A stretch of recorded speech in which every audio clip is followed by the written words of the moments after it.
And welcome back to Sunday's Square Off. Phoenix City elections are officially nonpartisan, but everybody knows who the Democrats and the Republicans are. So will there be a Republican candidate or candidates for mayor? Chip, you have your finger on that pulse. What do you know? You know, I talked to a lot of Republicans who do business in Phoenix over the last couple of days, and they don't see a top flight Republican contender emerging, a business leader, getting into the race. What they envision is maybe a Tea Party candidate without a lot of support, without a lot of money, maybe getting in the race the last minute.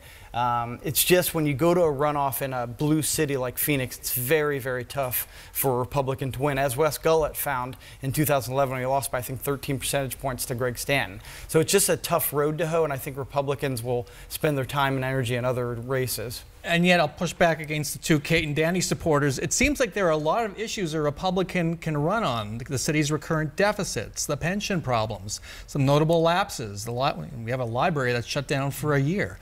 Wouldn't you agree that might invite a Republican in? Yeah, and I would say that the issues, most municipal issues, are truly nonpartisan. And whether it is a conservative or someone who leans more to the left, most of the issues, most of the challenges that the mayor faces are not partisan issues. So the politics have increasingly in elections tilted toward a bit of that, and certainly the strength of Republicans in Arizona.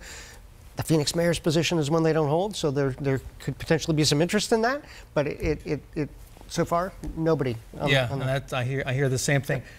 There is interest from state legislators in what would appear to be a step down to the city council. Roy, why is that happening? Well, I mean, it's very difficult to be in the minority, I think, especially as a Democrat, as a progressive over at the state capitol.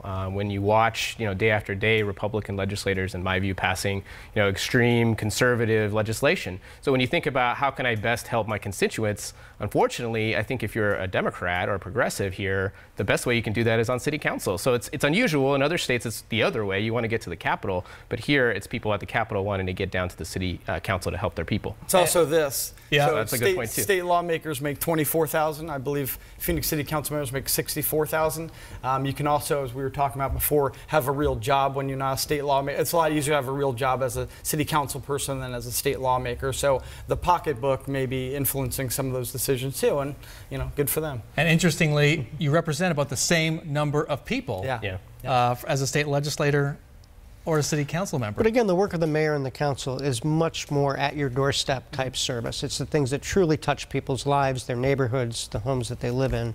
It's part of why I'm supporting Kate.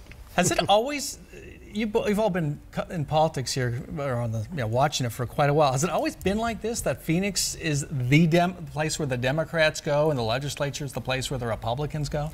Not always. I mean, we've had Republican mayors here in Phoenix before. They're typically of the sort of pro-business moderate type. Last one was Skip Rimza, right? Yeah. That goes back 15 years. Right. Yeah. But in Phoenix, it's a unique situation now where the majority of the council are Dems and, fairly progressive Dems. And so it's a unique situation. But for a long time, it was truly nonpartisan. Greg Stanton represented Arcadia and East Phoenix, two areas that are legislatively very conservative and elect Republicans.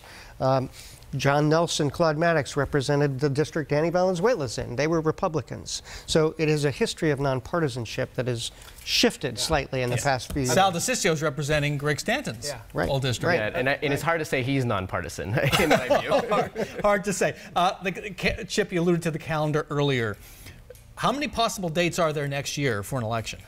Now, I believe, you're the attorney here, so correct me if I'm wrong, if Mayor Stan doesn't resign from office by early January, then the mayoral election will be August and the runoff in November.